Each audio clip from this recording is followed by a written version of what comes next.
Hello friends, आपका royal सिक्खो YouTube channel में आपका स्वागत है। आज मैं आपके लिए फिर से अलौकिक कहानी लेकर आई हूँ। शनिदेव और राजा विक्रमादित्य की कथा। एक बार सबसे ज़्यादा श्रेष्ठ कौन है को लेकर सभी देवताओं में वाद विवाद होने लगा। विवाद जब बढ़ गया तब सभी देवताएं देवराज इंद्र के पास पहुँचे और पूछा कि देवराज बताइए, हम सभी देवताओं में सबसे ज़्यादा श्रेष्ठ कौन है। उनकी बात सुनकर देवराज भी चिंता में पड़ गए कि इनको क्या उत्तर दूं। फिर उन्होंने कहा, पृथ्वी लोक में उज्जैन नामक नगरी है। वहाँ एक राजा विक्रमादित्य जो न्याय करने में बहुत ही ज्ञानी है। वो दूध का दूध और पानी का पानी तुरंत कर देते हैं। आप उनके पास जाइए, वो आपकी शंका का समाधान कर देंगे। सभी देवता इंद्रराज की बात मानकर विक्रमादित्य के पास पहुँचे और उनको अपनी बात बताई। तो विक्रमादित्य ने अलग अलग धातुओं सोना, तांबा, कांसा आदि के आसन बनवाए और सभी को एक के बाद एक रखने को कहा और सभी देवताओं को उन पर बैठने को कहा। उसके बाद राजा ने कहा, फैसला हो गया, जो सबसे आगे बैठे हैं वो सबसे ज्यादा श्रेष्ठ हैं। इस हिसाब से शनिदेव सबसे पीछे बैठे थे। राजा की यह बात सुनकर शनिदेव बहुत ही क्रोधित हुए और राजा को बोला, तुमने मेरा घोर अपमान किया है, इसका दंड तुम्हें भुगतना पड़ेगा। उसके बाद सभी देवता वहां से चले गए, लेकिन शनिदेव अपने अपमान को भूल नहीं पाए थे और वे राजा विक्रमादित्य को दंड देना चाहते थे।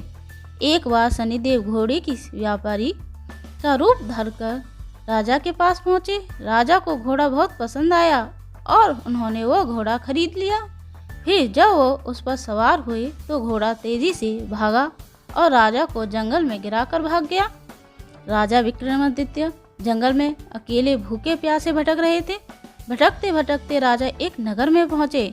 वहां जब एक सेठ ने राजा की यह हालत देखी तो उसे राजा पर बहुत दया आया और अपने घर में शरण दिया। उस दिन सेठ को अपने व्यापार में काफी मुनाफा हुआ तो उसको लगा, ये मेरे लिए बहुत ही भाग्यशाली है। फिर वह उसे अपने घर लेकर आ गया। सेठ के घर में एक सोने का हार खुट्टी से लटकी हुई थी। सेठ विक्रमादित्य को घर पर अकेला छोड़कर थोड़ी देर के लिए बाहर गया। इसी बीच खुट्टी सोने का हार को निगल गई। जब सेठ वापस आया तो सोने का हार न पाकर वह बहुत क्रोधित हुआ। उसे लगा कि राजा विक्रमादित्य ने वो हार चुरा लिया है। वो उसे लेकर उस नगर के राजा के पास गया और सारी बात बताई।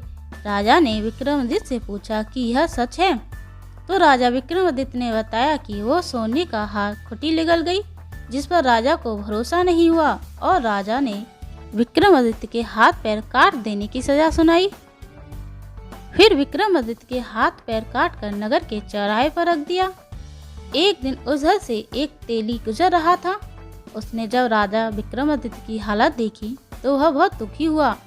वो उसे अपने घर ले गया और वहीं रखा। एक दिन राजा विक्रमादित्य मल्हार गा रहे थे और उसी रास्ते से उस नगर की राजकुमारी जा रही थी।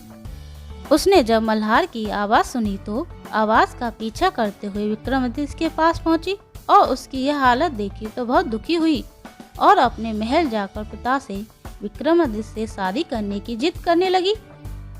राजा पहले तो बहुत क्रोधित हुए, फिर बेटी की जिद के आगे झुककर दोनों का विवाह कराया। तब तक विक्रमादित्य की 7.5 का प्रकोप भी समाप्त हो गया था। फिर एक दिन शनिदेव विक्रमादित्य के सपने में आए और बताया कि ये सारी घटना उनके क्रोध के कारण हुई है।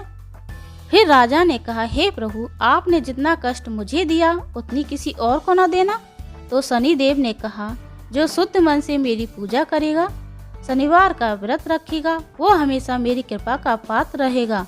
फिर जब सुबह हुई तो राजा के हाथ पैर वापस आ गए थे। राजकुमारी ने जब यह देखा तो बहुत प्रसन्न हुई।